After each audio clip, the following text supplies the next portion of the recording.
Hello viewers, আসসালামু আলাইকুম। Welcome back to my channel Arishan lifestyle.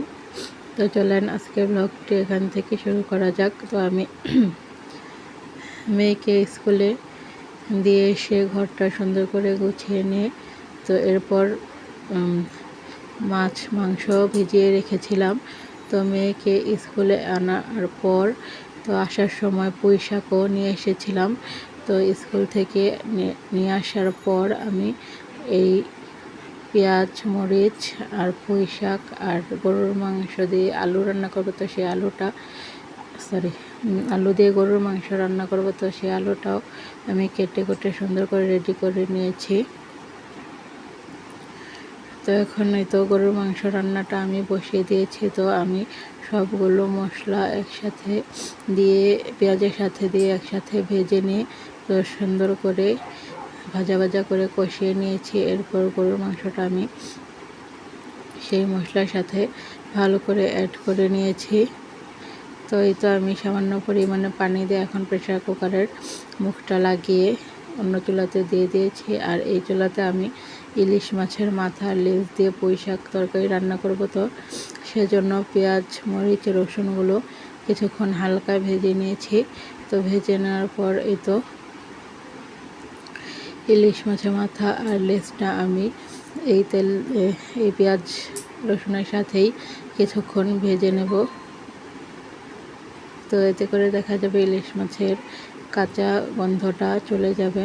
তো এই তো কিছুক্ষণ ভেজে নেওয়ার পর আমি এখন এতে হলুদ মরিচ আর লবণ দিয়ে আরেকটু মশলার সাথে মাছগুলো ভেজে নিচ্ছি।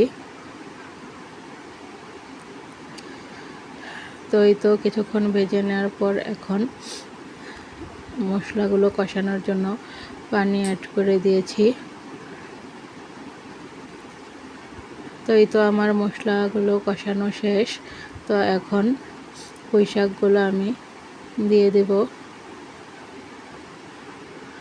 তো এই তো আমি পুঁই শাকগুলো একটু একটু করে কড়াইতে দিয়ে দিচ্ছি। তো পুঁই শাকগুলো দিয়ে এখন আমি ঢাকনা দিয়ে ঢেকে দেব।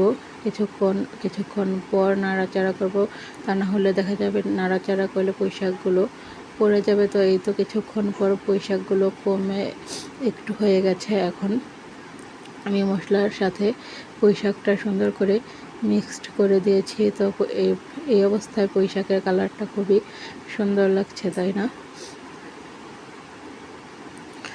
তো এই তো আমার গরুর মাংসটাও ভাজা ভাজা করে কষানো শেষ। তো আমি আর একটু নেড়ে চেড়ে মাংসতে ঝোলের জন্য পানি দিয়ে দেব। তো আমি আজকে মাংসতে হালকা ঝোল রাখবো। তো এই তো আমি ভেজে নিয়েছি মাংসটা, এখন এই তো ঝোলের পানি অ্যাড করে দিলাম।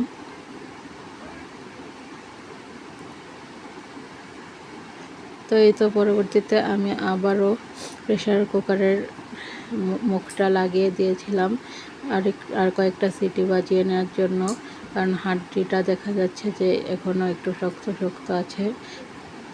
তো এই তো পুঁই শাক তরকারিটাও আমার সুন্দর করে কষিয়ে নেওয়া শেষ। এখন আমি ঝোলের পানি অ্যাড করে দেব। তো শাকটা দেখা যায় দ্রুত সিদ্ধ হয়ে গেছে, আর ডাঁটাগুলো এখনও একটু শক্ত শক্ত আছে। তো আরও কিছুক্ষণ কষিয়ে নিয়ে তারপর এখন আমি এতে ঝোলের পানি অ্যাড করে দিলাম। তো ঝোলটা সামান্য টেনে গেলেই আমি পুঁই শাকটা নামিয়ে নেব। তো এই তো আমার পুঁই শাক কারিটাও রান্না করা শেষ। তো এখন আমি পুঁই শাকের চুলাটা বন্ধ করে দেব।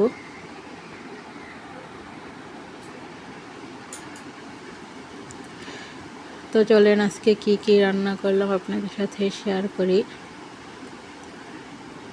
তো এই তো আমার গরুর মাংসটাও রান্না করা শেষ। তো আজকে রান্না করলাম গরুর মাংস, গতকালকের ডাল ছিল আর পুঁই শাক তরকারি। তো আজকেও কোনো ইফতার বানানো হয়নি। তো ইফতারের সময় ভাত খাওয়া হবে, তো এই জন্য আমি একটু সালাদ কেটে নিলাম। তো ভালো থাকবেন সবাই, সুস্থ থাকবেন।